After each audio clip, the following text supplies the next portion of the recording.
देखते रहे मानक न्यूज़ और बने रहे हमारे साथ। बढ़ते हैं आगे की खबर की ओर। बैतूल लुटेरी दुल्हन शादी के 15 दिनों बाद जेवर और नकदी लेकर हुई फरार। परिवार ने शिकायत कर नकदी दिलवाने की मांग। थोड़ा आप भी सावधान हो जाएं, कहीं आप भी इस तरह के शिकार ना हो जाए। इस दुनिया में शादी एक पवित्र रिश्ता होता है, लेकिन बैतूल जिले में इस रिश्ते को कुछ लोग ठगी का जरिया बना रहे हैं।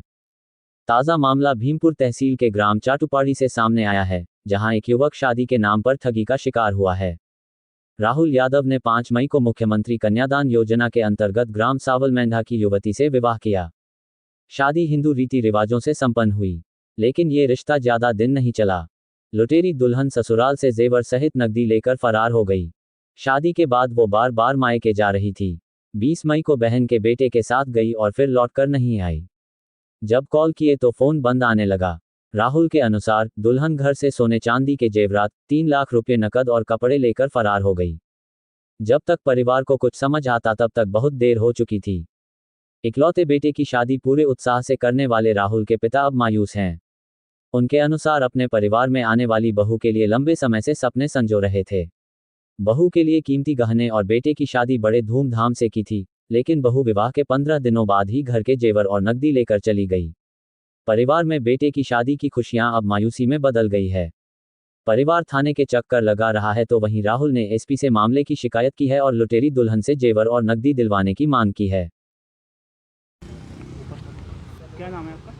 जी मेरा नाम राहुल यादव है। अच्छा राहुल, बताओ क्या घटना हुई है आपके साथ, किस तरह से आपके साथ न्यूज़ हुई है? जी मेरी शादी हुई थी 5 मई को वैदे सावल मेंढा से हुई थी, मुख्यमंत्री विवाह कन्यादान से। उसके बाद में वो उनके मायके चली गई और उसके बाद में 16 तारीख को 17 तारीख को मैंने रिसेप्शन रखा था, तो रिसेप्शन में आई थी और रिसेप्शन के दिन ही वापस उन्हें ले गई। और उसके बाद में 18 को मेरे घर से लेने के लिए गए, तो वो आई और 2 दिन मेरे पास मेरे घर पे रही। उसके बाद में 20 तारीख को उसके सिस्टर का लड़का आया था लेने के लिए, तो वो चली गई वापस। उसने बोला मेरी तबीयत ख़राब है करके, तो 2 दिन उसने बात भी नहीं करी, सोई रही। उसके बाद में मुझे 28 तारीख को पता चला कि वो लड़की कहीं चली गई, भाग गई करके। ये मुझे किसके साथ भागी है क्या?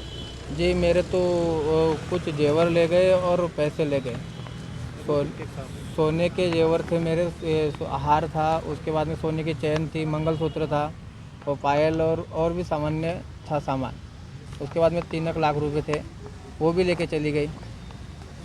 जी अभी ऐसा कुछ पता चल रहा है कि कोई जामझेरी का दीपक उजोने है करके, ऐसा हल्का पता चल रहा है कि उसके साथ में गई है करके। कौन है दीपक उजोने? जी ये तो उसकी जानकारी मुझे भी नहीं है, लेकिन कोई दीपक उजोने है करके बता रहे हैं।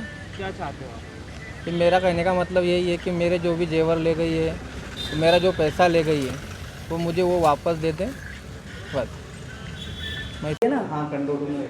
मैम एक ये नवविवाहिता का भागने का मामला है, क्या पूरा मामला है और क्या कार्रवाई की जा रही है? मोदा थाना क्षेत्र के एक युवक के द्वारा आवेदन दिया गया है कि विगत 5 मई को उसका विवाह हुआ और विवाह उपरांत जो उसकी पत्नी है वो मायके रहने चली गई थी और 16 मई को वो उसके पास आई और 17 मई को पुनः मायके चली गई।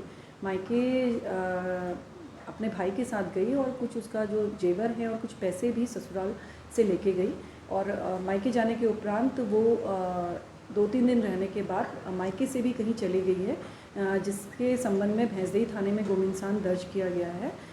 आवेदक ने जो आवेदन दिया है उसमें इन्हीं सब तथ्यों का खुलासा करते हुए जांच के लिए विनय किया गया है।